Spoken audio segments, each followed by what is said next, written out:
Dahil sa pagtayo ni Casimero ng sariling boxing promotion, ito ay tinawag na Cuadro Alas Promotion. Dahil dito mas lalong lumakas ang pag-asa ng mga Pinoy fans na matutuloy na ngayong 2025 ang laban ni Casimero kontra sa Japanese monster na si Naoya Inoue. Sabi pa ni Casimero na hindi pera ang kanyang habol sa laban kay Inoue, kundi gusto lang ni Casimero mapatunayan kung totoong monster ba talaga si Inoue. Matapos brutal na napabagsak ni Casimero si Saul Sanchez sa balwarte ng mga Hapones sa Japan, mismo sa harap ni Naoya Inoue,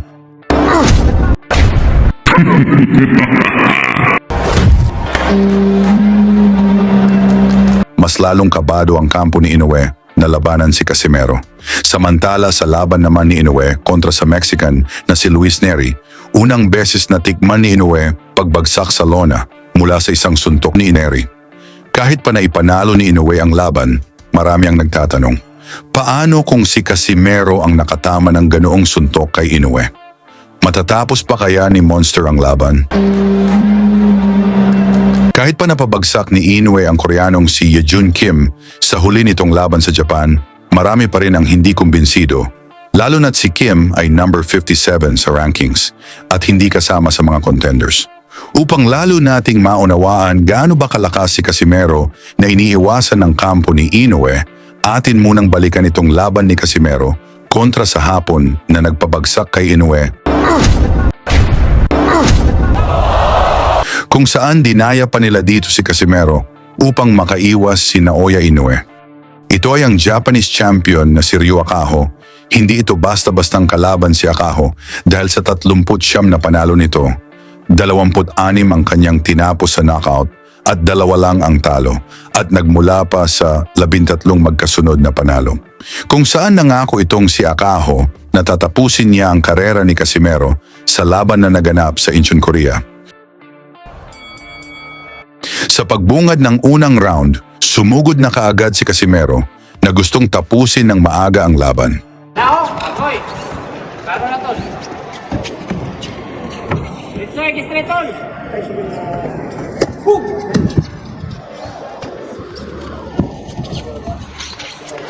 Sorry, guys. Wala tol. Wala, sige na tol.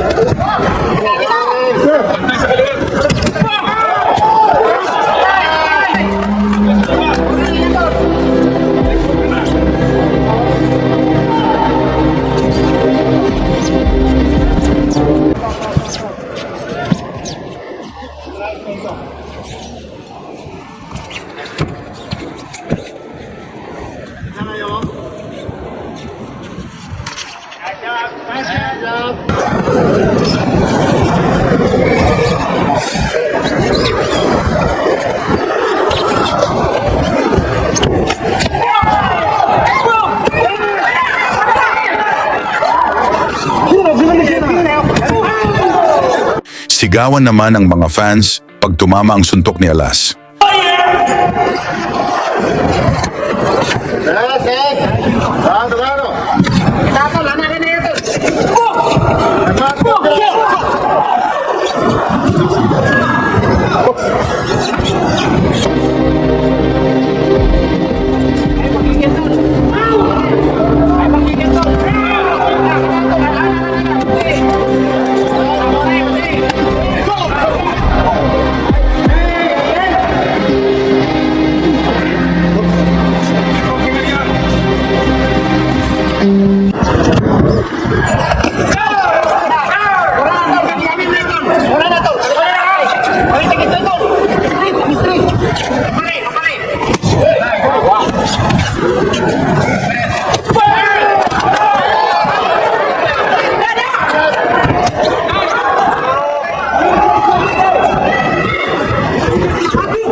Sa ikalawang round, agresibo pa rin si Casimero na nagpapakawala ng mga malalakas na suntok.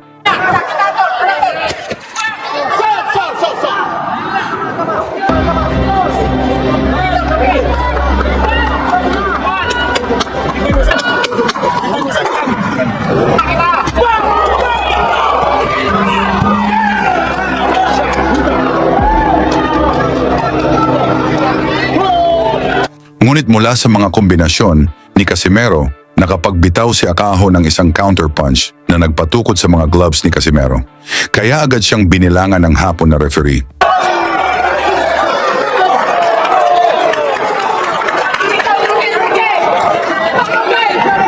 Subalit mabilis namang tumayo si Casimero at mas lalo pang bumagsik ang kanyang pag-atake. Kitang-kita na nahihirapan si Akaho depensahan ang mga suntok ni Casimero.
Sa kalagitnaan ng pagbugbog ni Casimero kay Akaho, biglang umawat ang referee at nagbigay ng babala kay Casimero na iwasan ang suntok sa batok.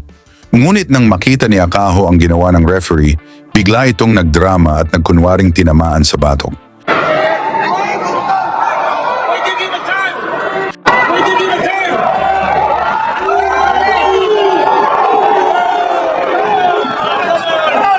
Sa slow motion replay, malinaw na hindi naman talaga siya tinamaan sa batok.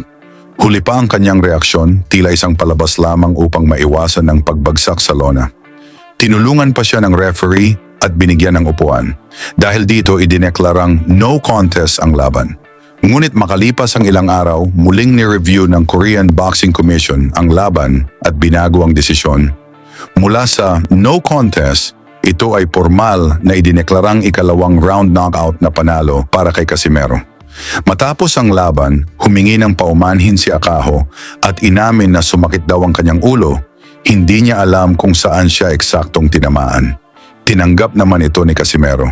Ngunit dahil sa ginawa ni Casimero, mas lalong natakot ang kampo ni Inoue at Babarom. Ano sa tingin ninyo? Kaya ba talagang patumbahin ni Casimero si Inoue? Pag-usapan natin yan sa komento at huwag kalimutang banggitin ang inyong lugar para malaman natin kung hanggang saan na umabot ang video na ito. Babasahin ko yan isa't isa.